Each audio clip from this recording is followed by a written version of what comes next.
Hi boys, here we come to the last chapter, the 13th chapter in our history lessons. And this chapter is about rise of militarism in Japan. Japan is a country of which we know very little. It is a country, it has great traditions. We call it probably when you play the cards or when you were little, you must have heard about ninjas and you must have attributed or connected those ninjas with Japanese culture. The ethics of Japanese people is that of honor and family traditions. It is a great country, but it had remained isolated for a long time. You must have heard about the samurais emerging from that country, who were honorable people, honorable soldiers, who thought it was their duty to defend the emperor. It's a beautiful country, and it is also called the land of the rising sun. And that's why you have in their flag the rising sun in a white background. Their isolation was broken, or it was a forced integration or openness into the world. It was forced by the Americans. The Americans forced the Japanese tradition to open up to the world. And it was Americans who introduced them to the modern warfare, modern armaments. All that they knew before the Americans came to their land was how to use a sword. But with the contact with the Americans, their whole lifestyle, politics changed. They became a modernized, slowly and industrialized nation. Japan, just like other nations, started conducting trade with other countries. It was also developing in very many ways, especially economically and industrially.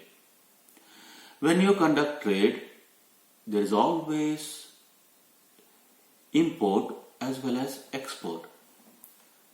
The one thing that the Japanese exported very much was their silk. Their silk was very much in demand everywhere, all around the world, especially in America. But when America faced Great Depression, it had impact on the Japanese economy also, because silk being a luxury item, nobody would buy it when one is in trouble. When one is affluent, then only they will think about buying luxurious items.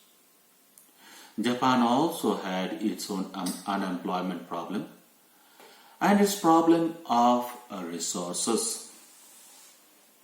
Japan had joined the League of Nations, but later on, with its aggressive policies, it left the League of Nations.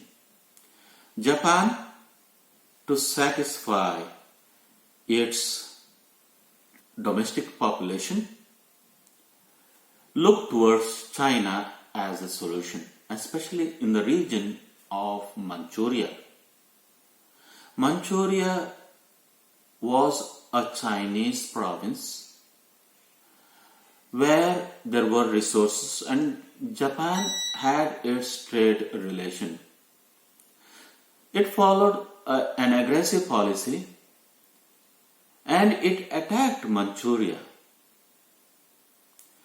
which was not liked by US as well as Britain. They opposed, but they could not do much.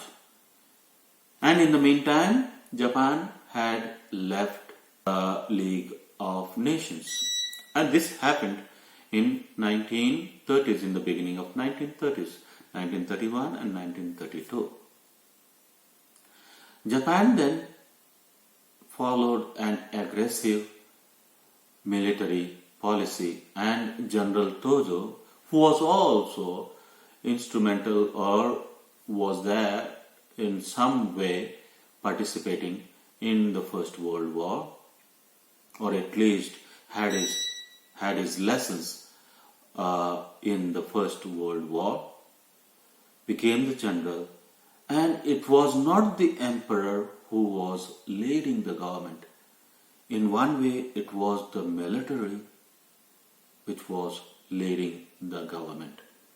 In this chapter, you will have to learn what is Japan's Monroe Doctrine, and you will have to learn about the Kuomintang Pact. The Kuomintang Pact that was had between Rome or Italy and Berlin or Germany and Tokyo or Japan. So these three nations, Italy, Germany and Japan, signed a pact to keep the communism out of their country. And that is the Kuomintang Pact. You will also have to learn about the new order in East Asia. It is an economic policy whereby Japan proposed that there be cooperation in Asian region, and that imperial powers from the West be kept out. This is also an important section.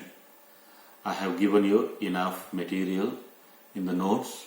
Please go through it and be prepared.